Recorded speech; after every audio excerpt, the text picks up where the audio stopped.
అదిగా నీ కూతురొచ్చింది. కావాలంటే దాన్ని తీసుకెళ్ళు. నా కొడుకు రాడు. వస్తాడో రాడో తర్వాత విషయం. ముందైతే ఇంటికొచ్చిన వాళ్లతో మీరు ఇలాగేనా మాట్లాడేది?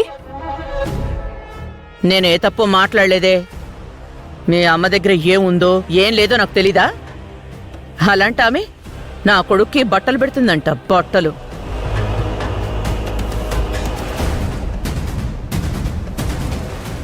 ఇలాంటి పద్ధతులన్నీ చెప్పి నా కొడుకుని పండక్కి నా దగ్గర లేకుండా చెయ్యాలనేదే మీ తల్లి కూతుళ్ల పన్నాగం.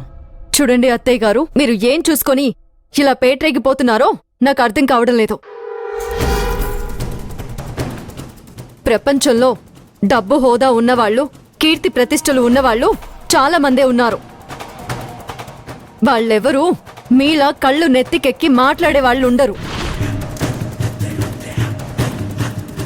మంజు, నేను మాట్లాడుతున్నాను, నువ్వు మాట్లాడకమ్మా. నేను మాట్లాడాలమ్మా. చూడండి, జీవితం ఒక భయంకరమైన సమరం. ఈ సమరంలో మేడలు, మిద్దెలు, నేలమట్టమైన వాళ్ళు ఉన్నారు.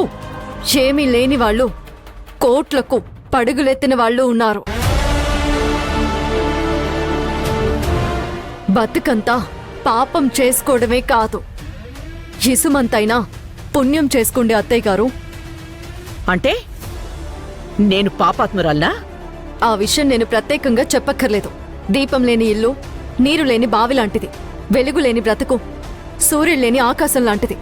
మీలో వెలుగు లేదు, ఇక ఉన్నదంతా వెలితే. అంటే ఇప్పుడు నన్ను మార్చాలని చూస్తున్నావా? ఎవరు ఎవర్ని ఈ ప్రపంచంలో మార్చాల్సిన పని లేదు.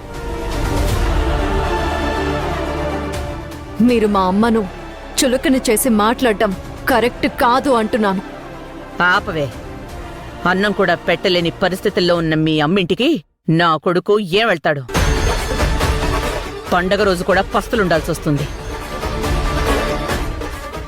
అందుకే వండుకుంటే ఒకటే కూర, అడుక్కుంటే 66 కూరలు. ఏ నా కొడుకుని పండగకి తీసుకెళ్లి 66 కూరలు పెడదాం అనుకుంటుందా ఏంటి? మణమ్మగారు,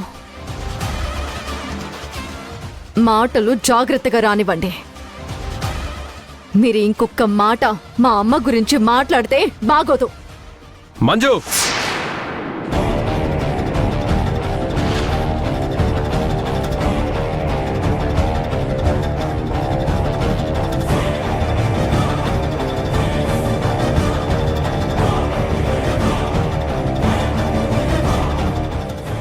ఈ ఇంటికి పెద్ద మా అమ్మ.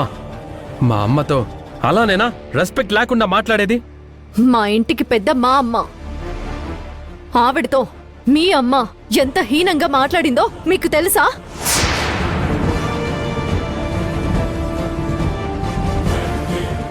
ముందు మీ అమ్మని రెస్పెక్ట్ ఇచ్చి మాట్లాడడం నేర్చుకోమను. మంజు, నువ్వాపవే. బాబు, గొడవ లేదు, ఏం లేదు.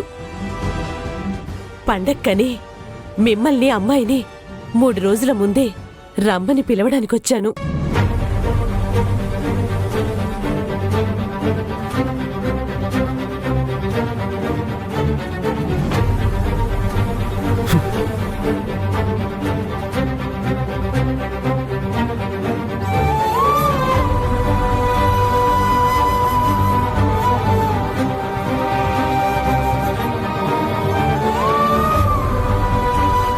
అమ్మా, నువ్విట్రా.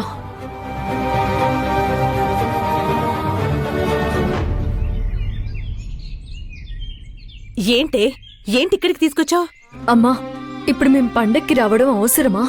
ఆ మణమ్మ గారిని చూసావు కదా, ఎంత పొగరుగా మాట్లాడుతుందో. అది కాదమ్మా, మనం ఆడపిల్లవాళ్ళం. ఎప్పుడైనా మనం తగ్గి మాట్లాడాలి.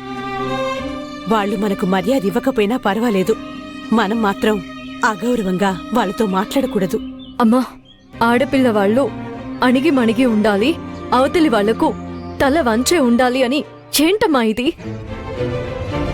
నువ్వు చెప్పింది అర్థమవుతుంది, రెస్పెక్ట్ ఇద్దాం. కానీ మనకంటూ ఉన్న ఆత్మ గౌరవాన్ని తీసుకువెళ్ళి వాళ్ళ కాళ్ల దగ్గర పెట్టొద్దమ్మా. అది నా బాధ. పంతాలకు వెళ్ళొద్దమ్మా. ఆవిడ కొడుకుని గొప్పగా చూసుకుంటుంది. మనింటికి వస్తే ఎలా చూస్తామా అన్నది ఆవిడ ధోరణి. ఉన్నంతలో అయితే బాగానే చూస్తాం కదా. బంధుత్వం అంటే కలుపుకుని వెళ్ళాలి కాని దగ్గరకొచ్చిన వాళ్ళని వెళ్ళగొట్టడం కరెక్ట్ కాదు. అవన్నీ వదిలిపెట్టమ్మా.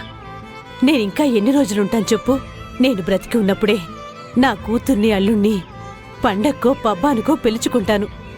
నేను పోయిన తరువాత నిన్నెవరు తీసుకెళ్తారు చెప్పు?